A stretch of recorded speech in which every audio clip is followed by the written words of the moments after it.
El domingo, después del oficio religioso de la mañana, tuvo lugar la separación tan grata para casi todos. La cortesía de la señorita Bingley con Elizabeth aumentó rápidamente en el último momento, así como su afecto por Jane. Al despedirse, después de asegurar a esta última el placer que siempre le daría verla tanto en Longbourn como en Netherfield y darle un tierno abrazo, a la primera solo le dio la mano. Elizabeth se despidió de todos con el espíritu más alegre que nunca. La madre no fue muy cordial al darles la bienvenida. No entendía por qué habían regresado tan pronto y les dijo que hacían muy mal en ocasionarles semejante contrariedad. Estaba segura de que Jane había cogido frío otra vez. Pero el padre, aunque era muy lacónico al expresar la alegría, estaba verdaderamente contento de verlas. Se había dado cuenta de la importancia que tenían en el círculo familiar. Las tertulias de la noche, cuando se reunían todos, habían perdido la animación e incluso el sentido con la ausencia de Jane y Elizabeth. Hallaron a Mary, como de costumbre, enfrascada en el estudio profundo de la naturaleza humana. Tenían que admirar sus nuevos resúmenes y escuchar las observaciones que había hecho recientemente sobre una moral muy poco convincente. Lo que Catherine y Lydia tenían que contarles era muy distinto. Se habían hecho y dicho muchas cosas en el regimiento desde el miércoles anterior.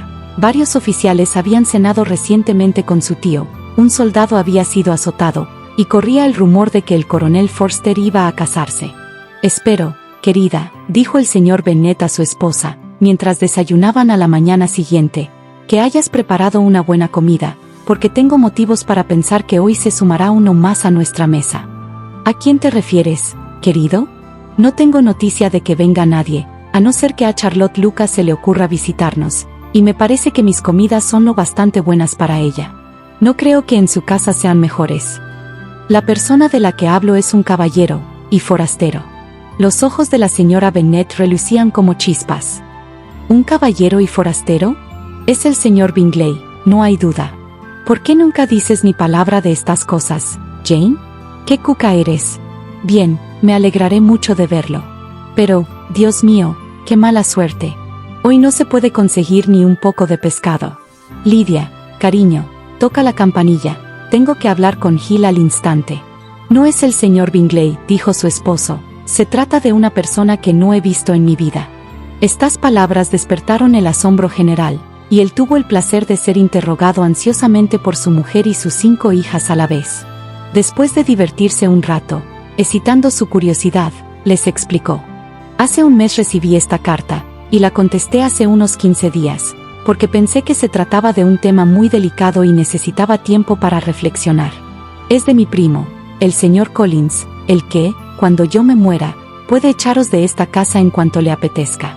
«Oh, querido», se lamentó su esposa. «No puedo soportar oír hablar del tema. No menciones a ese hombre tan odioso. Es lo peor que te puede pasar en el mundo, que tus bienes no los puedan heredar tus hijas. De haber sido tú, hace mucho tiempo que yo habría hecho algo al respecto». Jane y Elizabeth intentaron explicarle por qué no les pertenecía la herencia. Lo habían intentado muchas veces, pero era un tema con el que su madre perdía totalmente la razón, y siguió quejándose amargamente de la crueldad que significaba desposeer de la herencia a una familia de 5 hijas, en favor de un hombre que a ninguno le importaba nada. «Ciertamente, es un asunto muy injusto», dijo el señor Bennet, «y no hay nada que pueda probar la culpabilidad del señor Collins por heredar Longbourn. Pero si escuchas su carta, puede que su modo de expresarse te tranquilice un poco». «No, no la escucharé, y, además, me parece una impertinencia que te escriba, y una hipocresía. No soporto a esos falsos amigos. ¿Por qué no continúa pleiteando contigo como ya lo hizo su padre? Porque parece tener algún cargo de conciencia, como vas a oír. Hunsford, cerca de Westerham, Kent, 15 de octubre. Hunsford, cerca de Westerham, Kent, 15 de octubre. Estimado señor, el desacuerdo subsistente entre usted y mi padre, recientemente fallecido, siempre me ha hecho sentir cierta inquietud, y desde que tuve la desgracia de perderlo, he deseado zanjar el asunto, pero durante algún tiempo me retuvieron las dudas, temiendo ser irrespetuoso a su memoria, al ponerme en buenos términos con alguien con el que él siempre estaba en discordia, tan poco tiempo después de su muerte. Pero ahora ya he tomado una decisión sobre el tema, por haber sido ordenado en Pascua, ya que he tenido la suerte de ser distinguido con el patronato de la muy honorable Lady Catherine de Bourgh, viuda de Sir Louis de Bourgh, cuya generosidad y beneficencia me ha elegido a mí para hacerme cargo de la estimada rectoría de su parroquia, donde mi más firme propósito será servir a su señoría con gratitud y respeto, y estar siempre dispuesto a celebrar los ritos y ceremonias instituidos por la Iglesia de Inglaterra. Por otra parte, como sacerdote, creo que es mi deber promover y establecer la bendición de la paz en todas las familias a las que alcance mi influencia, y basándome en esto espero que mi presente propósito de buena voluntad sea acogido de buen grado, y que la circunstancia de que sea yo el heredero de Longourn sea olvidada por su parte y no le lleve a rechazar la rama de olivo que le ofrezco.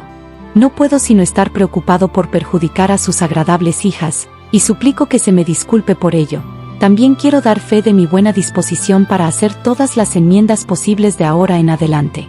Si no se opone a recibirme en su casa, espero tener la satisfacción de visitarle a usted y a su familia, el lunes 18 de noviembre a las 4, y puede que abuse de su hospitalidad hasta el sábado siguiente, cosa que puedo hacer sin ningún inconveniente, puesto que Lady Catherine de Bourgh no pondrá objeción y ni siquiera desaprobaría que estuviese ausente fortuitamente el domingo, siempre que hubiese algún otro sacerdote dispuesto para cumplir con las obligaciones de ese día. Le envío afectuosos saludos para su esposa e hijas, su amigo que le desea todo bien. William Collins. Por lo tanto, a las 4 es posible que aparezca este caballero conciliador, dijo el señor Bennet mientras doblaba la carta. Parece ser un joven educado y atento, no dudo de que su amistad nos será valiosa, especialmente si Lady Catherine es tan indulgente como para dejarlo venir a visitarnos. Ya ves, parece que tiene sentido eso que dice sobre nuestras hijas. Si está dispuesto a enmendarse, no seré yo la que lo desanime. Aunque es difícil, observó Jane, adivinar que entiende él por esa reparación que cree que nos merecemos, debemos dar crédito a sus deseos. A Elizabeth le impresionó mucho aquella extraordinaria deferencia hacia Lady Catherine y aquella sana intención de bautizar, casar y enterrar a sus feligreses siempre que fuese preciso. Debe ser un poco raro, dijo. No puedo imaginármelo. Su estilo es algo pomposo. ¿Y qué querrá decir con eso de disculparse por ser el heredero de Longourn? Supongo que no trataría de evitarlo, si pudiese. Papá, ¿será un hombre astuto? No, querida, no lo creo. Tengo grandes esperanzas de que sea lo contrario. Hay en su carta una mezcla de servilismo y presunción que lo afirma. Estoy impaciente por verle. En cuanto a la redacción, dijo Mary, su carta no parece tener defectos. Eso de la rama de olivo no es muy original, pero, así y todo, se expresa bien. A Catherine y a Lydia, ni la carta ni su autor les interesaban lo más mínimo. Era prácticamente imposible que su primo se presentase con casaca escarlata, y hacía ya unas cuantas semanas que no sentían agrado por ningún hombre vestido de otro color. En lo que a la madre respecta, la carta del señor Collins había extinguido su rencor, y estaba preparada para recibirle con tal moderación que dejaría perplejos a su marido y a sus hijas.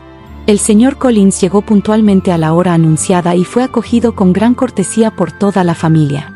El señor Bennet habló poco, pero las señoras estaban muy dispuestas a hablar, y el señor Collins no parecía necesitar que le animasen ni ser aficionado al silencio. Era un hombre de 25 años de edad, alto, de mirada profunda, con un aire grave y estático y modales ceremoniosos. A poco de haberse sentado, felicitó a la señora Bennet por tener unas hijas tan hermosas. Dijo que había oído hablar mucho de su belleza, pero que la fama se había quedado corta en comparación con la realidad, y añadió que no dudaba que a todas las vería casadas a su debido tiempo.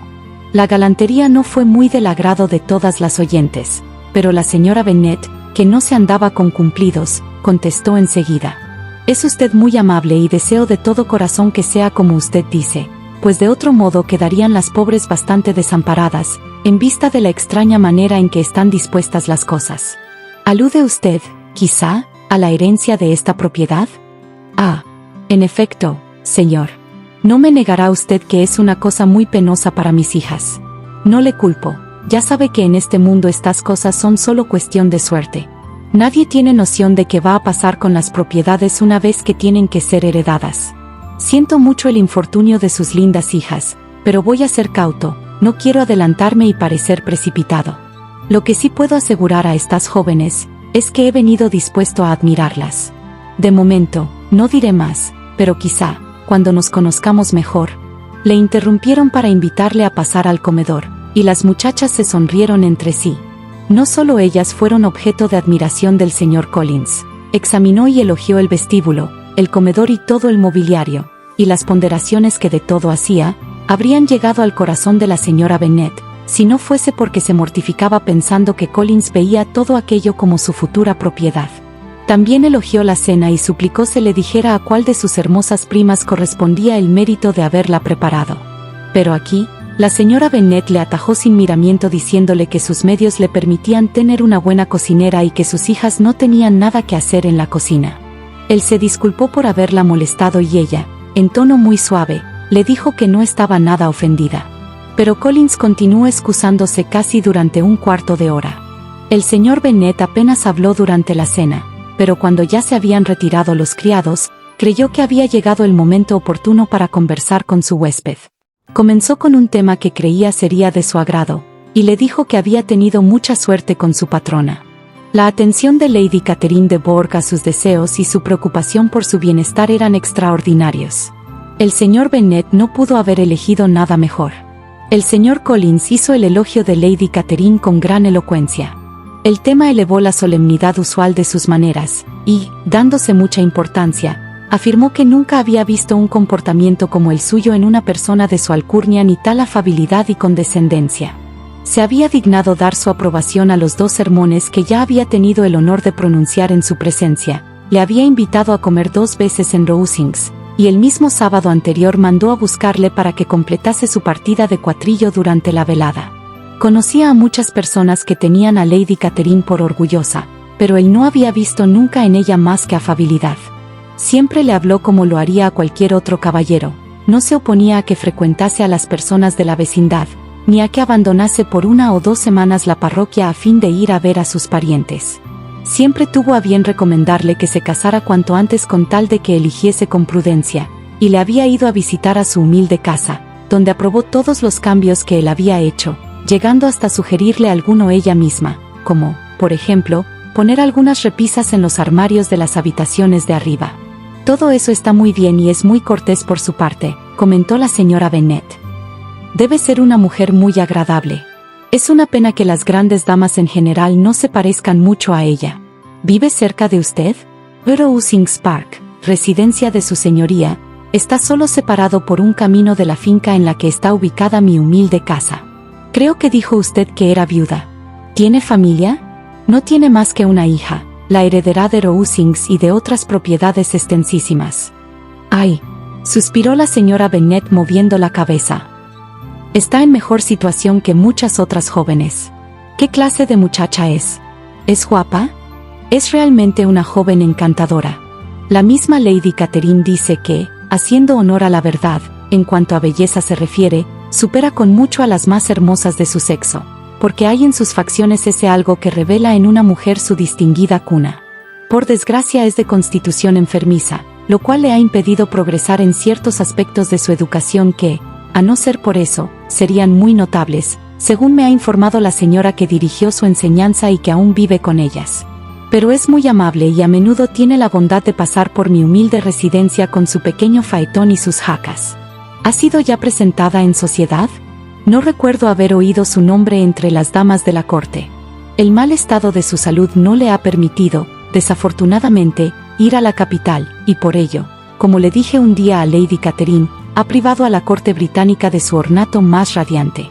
Su señoría pareció muy halagada con esta apreciación, y ya pueden ustedes comprender que me complazco en dirigirles, siempre que tengo ocasión, estos pequeños y delicados cumplidos que suelen ser gratos a las damas. Más de una vez le he hecho observar a Lady Catherine que su encantadora hija parecía haber nacido para duquesa y que el más elevado rango, en vez de darle importancia, quedaría enaltecido por ella. Esta clase de cosillas son las que agradan a su señoría y me considero especialmente obligado a tener con ella tales atenciones.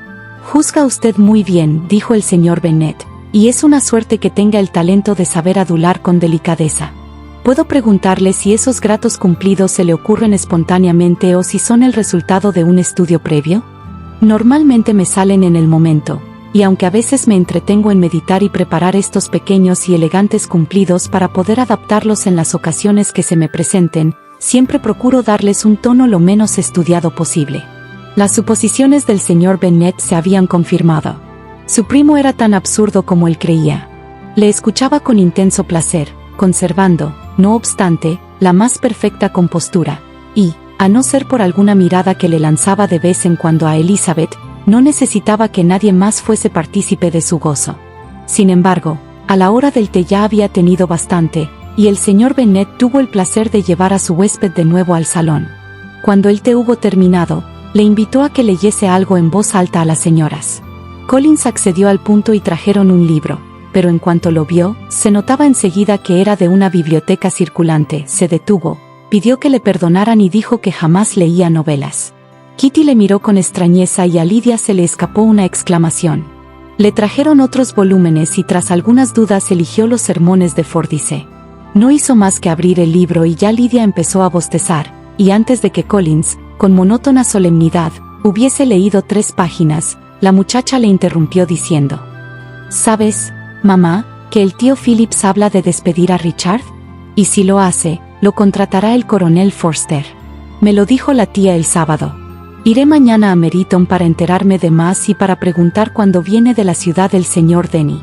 Las 2 hermanas mayores le rogaron a Lydia que se callase, pero Collins, muy ofendido, dejó el libro y exclamó: «Con frecuencia he observado lo poco que les interesan a las jóvenes los libros de temas serios, a pesar de que fueron escritos por su bien. Confieso que me asombra, pues no puede haber nada tan ventajoso para ellas como la instrucción. Pero no quiero seguir importunando a mi primita».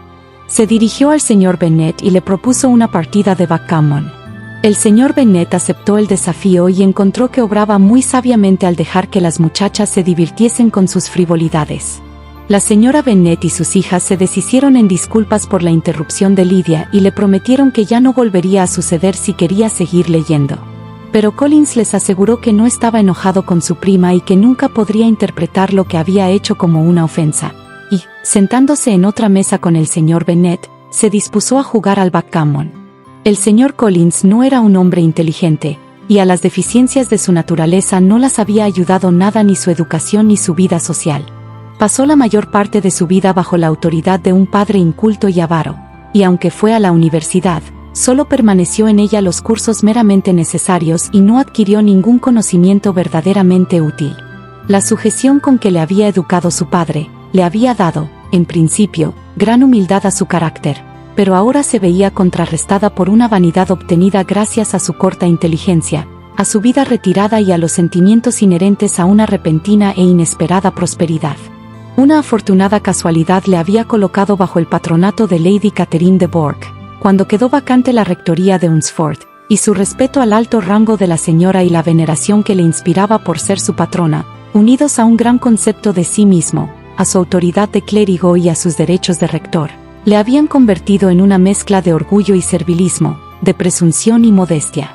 Puesto que ahora ya poseía una buena casa y unos ingresos más que suficientes, Collins estaba pensando en casarse. En su reconciliación con la familia de Longbourn, buscaba la posibilidad de realizar su proyecto, pues tenía pensado escoger a una de las hijas, en el caso de que resultasen tan hermosas y agradables como se decía. Este era su plan de enmienda, o reparación, por heredar las propiedades del padre, plan que le parecía excelente, ya que era legítimo, muy apropiado, a la par que muy generoso y desinteresado por su parte. Su plan no varió en nada al verlas. El rostro encantador de Jane le confirmó sus propósitos y corroboró todas sus estrictas nociones sobre la preferencia que debe darse a las hijas mayores, y así, durante la primera velada, se decidió definitivamente por ella. Sin embargo, a la mañana siguiente tuvo que hacer una alteración, pues antes del desayuno, mantuvo una conversación de un cuarto de hora con la señora Bennet.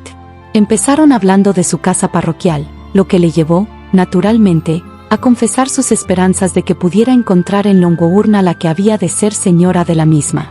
Entre complacientes sonrisas y generales estímulos, la señora Bennet le hizo una advertencia sobre Jane. En cuanto a las hijas menores, no era ella quien debía argumentarlo. No podía contestar positivamente, aunque no sabía que nadie les hubiese hecho proposiciones, pero en lo referente a Jane, debía prevenirle, aunque, al fin y al cabo, Era cosa que solo a ella le incumbía. De que posiblemente no tardaría en comprometerse. Colin solo tenía que sustituir a Jane por Elizabeth, y, espoleado por la señora Bennet, hizo el cambio rápidamente. Elizabeth, que seguía a Jane en edad y en belleza, fue la nueva candidata. La señora Bennet se dio por enterada, y confiaba en que pronto tendría 2 hijas casadas. El hombre de quien el día antes no quería ni oír hablar, se convirtió de pronto en el objeto de su más alta estimación. El proyecto de Lydia de ir a Meryton seguía en pie. Todas las hermanas, menos Mary, accedieron a ir con ella. El señor Collins iba a acompañarlas a petición del señor Bennet, que tenía ganas de deshacerse de su pariente y tener la biblioteca solo para él, pues allí le había seguido el señor Collins después del desayuno y allí continuaría, aparentemente ocupado con uno de los mayores folios de la colección, aunque, en realidad, hablando sin cesar al señor Bennet de su casa y de su jardín de Hunsford. Tales cosas le descomponían enormemente. La biblioteca era para él el sitio donde sabía que podía disfrutar de su tiempo libre con tranquilidad. Estaba dispuesto, como le dijo a Elizabeth, a soportar la estupidez y el engreimiento en cualquier otra habitación de la casa, pero en la biblioteca quería verse libre de todo eso. Así es que empleó toda su cortesía en invitar a Collins a acompañar a sus hijas en su paseo, y Collins, a quien se le daba mucho mejor pasear que leer, vio el cielo abierto. Cerró el libro y se fue. Y entre pomposas e insulsas frases, por su parte, y corteses asentimientos, por la de sus primas, pasó el tiempo hasta llegar a Meryton. Desde entonces, las hermanas menores ya no le prestaron atención. No tenían ojos más que para buscar oficiales por las calles. Y a no ser un sombrero verdaderamente elegante o una muselina realmente nueva, nada podía distraerlas. Pero la atención de todas las damiselas fue al instante acaparada por un joven al que no habían visto antes, que tenía aspecto de ser todo un caballero, y que paseaba con un oficial por el lado opuesto de la calle. El oficial era el señor Denny en persona, cuyo regreso de Londres había venido Lydia a averiguar, y que se inclinó para saludarlas al pasar. Todas se quedaron impresionadas con el porte del forastero y se preguntaban quién podría ser. Kitty y Lydia, decididas a indagar, cruzaron la calle con el pretexto de que querían comprar algo en la tienda de enfrente, alcanzando la acera con tanta fortuna que, en ese preciso momento, los 2 caballeros, de vuelta, llegaban exactamente al mismo sitio. El señor Denny se dirigió directamente a ellas y les pidió que le permitiesen presentarles a su amigo, el señor Wickham, que había venido de Londres con él el día anterior, y había tenido la bondad de aceptar un destino en el cuerpo. Esto ya era el colmo, pues pertenecer al regimiento era lo único que le faltaba para completar su encanto. Su aspecto decía mucho en su favor, era guapo y esbelto, de trato muy afable. Hecha la presentación, el señor Wickham inició una conversación con mucha soltura, con la más absoluta corrección y sin pretensiones. Aún estaban todos allí de pie charlando agradablemente, cuando un ruido de caballos atrajo su atención y vieron a Darcy y a Bingley que, en sus cabalgaduras, venían calle abajo. Al distinguir a las jóvenes en el grupo, los 2 caballeros fueron hacia ellas y empezaron los saludos de rigor. Bingley habló más que nadie y Jane era el objeto principal de su conversación. En ese momento, dijo, iban de camino a Longbourn para saber cómo se encontraba. Darcy lo corroboró con una inclinación, y estaba procurando no fijar su mirada en Elizabeth, cuando, de repente, se quedaron paralizados al ver al forastero. A Elizabeth, que vio el semblante de ambos al mirarse, le sorprendió mucho el efecto que les había causado el encuentro. Los 2 cambiaron de calor, uno se puso pálido y el otro colorado. Después de una pequeña vacilación, Wickham se llevó la mano al sombrero, a cuyo saludo se dignó corresponder Darcy. ¿Qué podría significar aquello? Era imposible imaginarlo, pero era también imposible no sentir una gran curiosidad por saberlo. Un momento después, Bingley, que pareció no haberse enterado de lo ocurrido, se despidió y siguió adelante con su amigo. Denny y Wickham continuaron paseando con las muchachas hasta llegar a la puerta de la casa del señor Phillips, donde hicieron las correspondientes reverencias y se fueron a pesar de los insistentes ruegos de Lydia para que entrasen y a pesar también de que la señora Phillips abrió la ventana del vestíbulo y se asomó para secundar a voces la invitación. La señora Phillips siempre se alegraba de ver a sus sobrinas. Las 2 mayores fueron especialmente bien recibidas debido a su reciente ausencia. Les expresó su sorpresa por el rápido regreso a casa, del que nada habría sabido, puesto que no volvieron en su propio coche, a no haberse dado la casualidad de encontrarse con el mancebo del Dr. Jones, quien le dijo que ya no tenía que mandar más medicinas a Netherfield porque las señoritas Bennet se habían ido. Entonces Jane le presentó al señor Collins, a quien dedicó toda su atención. Le acogió con la más exquisita cortesía, a la que Collins correspondió con más finura aún, disculpándose por haberse presentado en su casa sin que ella hubiese sido advertida previamente, aunque él se sentía orgulloso de que fuese el parentesco con sus sobrinas lo que justificaba dicha intromisión. La señora Phillips se quedó totalmente abrumada con tal exceso de buena educación. Pero pronto tuvo que dejar de lado a este forastero, por las exclamaciones y preguntas relativas al otro. La señora Phillips no podía decir a sus sobrinas más de lo que ya sabían, que el señor Denny lo había traído de Londres y que se iba a quedar en la guarnición del condado con el grado de teniente. Agregó que lo había estado observando mientras paseaba por la calle, y si el señor Wickham hubiese aparecido entonces, también Kitty y Lydia se habrían acercado a la ventana para contemplarlo, pero por desgracia, en aquellos momentos no pasaban más que unos cuantos oficiales que, comparados con el forastero, resultaban unos sujetos estúpidos y desagradables. Algunos de estos oficiales iban a cenar al día siguiente con los Phillips, y la tía les prometió que le diría a su marido que visitase a Wickham para que lo invitase también a él, si la familia de Longbourn quería venir por la noche. Así lo acordaron, y la señora Phillips les ofreció jugar a la lotería y tomar después una cena caliente. La perspectiva de semejantes delicias era magnífica, y las chicas se fueron muy contentas. Collins volvió a pedir disculpas al salir, y se le aseguró que no eran necesarias. De camino a casa, Elizabeth le contó a Jane lo sucedido entre los dos caballeros, y aunque Jane los habría defendido de haber notado algo raro, en este caso, al igual que su hermana, no podía explicarse tal comportamiento. Collins halagó a la señora Bennet ponderándole los modales y la educación de la señora Phillips. Aseguró que aparte de Lady Catherine y su hija, nunca había visto una mujer más elegante, pues no solo le recibió con la más extremada cortesía, sino que, además, le incluyó en la invitación para la próxima velada, a pesar de serle totalmente desconocido. Claro que ya sabía que debía atribuirlo a su parentesco con ellos, pero no obstante, en su vida había sido tratado con tanta amabilidad. Como no se puso ningún inconveniente al compromiso de las jóvenes con su tía y los reparos del señor Collins por no dejar a los señores Bennet ni una sola velada durante su visita fueron firmemente rechazados, a la hora adecuada el coche partió con él y sus 5 primas hacia Meryton. Al entrar en el salón de los Phillips, las chicas tuvieron la satisfacción de enterarse de que Wickham había aceptado la invitación de su tío y de que estaba en la casa. Después de recibir esta información, y cuando todos habían tomado asiento, Collins pudo observar todo a sus anchas. Las dimensiones y el mobiliario de la pieza le causaron tal admiración, que confesó haber creído encontrarse en el comedorcito de verano de Rowsings. Esta comparación no despertó ningún entusiasmo al principio, pero cuando la señora Phillips oyó de labios de Collins lo que era Rowsings y quién era su propietaria, cuando escuchó la descripción de uno de los salones de Lady Catherine y supo que solo la chimenea había costado 800 libras, apreció todo el valor de aquel cumplido y casi no le habría molestado que hubiese comparado su salón con la habitación del ama de llaves de los Borg. Collins se entretuvo en contarle a la señora Phillips todas las grandezas de Lady Catherine y de su mansión, haciendo mención de vez en cuando de su humilde casa y de las mejoras que estaba efectuando en ella, hasta que llegaron los caballeros. Collins encontró en la señora Phillips una oyente atenta cuya buena opinión del rector aumentaba por momentos con lo que él le iba explicando, y ya estaba pensando en contárselo todo a sus vecinas cuanto antes.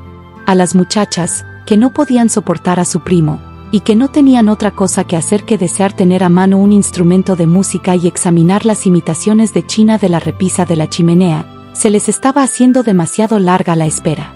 Pero por fin aparecieron los caballeros. Cuando Wickham entró en la estancia, Elizabeth notó que ni antes se había fijado en él ni después lo había recordado con la admiración suficiente. Los oficiales de la guarnición del condado gozaban en general de un prestigio extraordinario. Eran muy apuestos y los mejores se hallaban ahora en la presente reunión. Pero Wickham, por su gallardía, por su soltura y por su airoso andar era tan superior a ellos, como ellos lo eran al rechoncho tío Phillips, que entró el último en el salón apestando a Oporto. El señor Wickham era el hombre afortunado al que se tornaban casi todos los ojos femeninos, y Elizabeth fue la mujer afortunada a cuyo lado decidió el tomar asiento. Big Cam inició la conversación de un modo tan agradable, a pesar de que se limitó a decir que la noche era húmeda y que probablemente llovería mucho durante toda la estación, que Elizabeth se dio cuenta de que los tópicos más comunes, más triviales y más manidos, pueden resultar interesantes si se dicen con destreza. Con unos rivales como Big Cam y los demás oficiales en acaparar la atención de las damas, Collins parecía hundirse en su insignificancia. Para las muchachas él no representaba nada. Pero la señora Phillips todavía le escuchaba de vez en cuando y se cuidaba de que no le faltase ni café ni pastas. Cuando se dispusieron las mesas de juego, Collins vio una oportunidad para devolverle sus atenciones, y se sentó a jugar con ella al whist. «Conozco poco este juego, ahora», le dijo, «pero me gustaría aprenderlo mejor, debido a mi situación en la vida». La señora Phillips le agradeció su condescendencia, pero no pudo entender aquellas razones. Big Cam no jugaba al whist y fue recibido con verdadero entusiasmo en la otra mesa, entre Elizabeth y Lydia. Al principio pareció que había peligro de que Lydia lo absorbiese por completo, porque le gustaba hablar por los codos, pero como también era muy aficionada a la lotería, no tardó en centrar todo su interés en el juego y estaba demasiado ocupada en apostar y lanzar exclamaciones cuando tocaban los premios, para que pudiera distraerse en cualquier otra cosa. Como todo el mundo estaba concentrado en el juego, Big Cam podía dedicar el tiempo a hablar con Elizabeth, y ella estaba deseando escucharle, aunque no tenía ninguna esperanza de que le contase lo que a ella más le apetecía saber, la historia de su relación con Darcy. Ni siquiera se atrevió a mencionar su nombre. Sin embargo, su curiosidad quedó satisfecha de un modo inesperado. Fue el mismo señor Big Cam el que empezó el tema. Preguntó qué distancia había de Meryton a Netherfield, y después de oír la respuesta de Elizabeth y de unos segundos de titubeo, quiso saber también cuánto tiempo hacía que estaba allí el señor Darcy. «Un mes aproximadamente», contestó Elizabeth. Y con ansia de que no acabase ahí el tema, añadió: «Creo que ese señor posee grandes propiedades en Derbyshire». «Sí», repuso Big Cam, «su hacienda es importante, le proporciona 10.000 libras anuales. Nadie mejor que yo podría darle a usted informes auténticos acerca del señor Darcy, pues he estado particularmente relacionado con su familia desde mi infancia». Elizabeth no pudo evitar demostrar su sorpresa. «Le extrañará lo que digo, señorita Bennet, después de haber visto, como vio usted probablemente, la frialdad de nuestro encuentro de ayer. ¿Conoce usted mucho al señor Darcy?» «Más de lo que desearía», contestó Elizabeth afectuosamente. «He pasado 4 días en la misma casa que él y me parece muy antipático». «Yo no tengo derecho a decir si eso no es antipático», continuó el señor Big Cam. «No soy el más indicado para ello. Le he conocido durante demasiado tiempo y demasiado bien para ser un juez justo. Me sería imposible ser imparcial. Pero creo que la opinión que tiene de él sorprendería a cualquiera y puede que no la expresaría tan categóricamente en ninguna otra parte. Aquí está usted entre los suyos. Le doy mi palabra de que lo que digo aquí lo diría en cualquier otra casa de la vecindad, menos en Netherfield. Darcy ha disgustado a todo el mundo con su orgullo. No encontrará a nadie que hable mejor de él».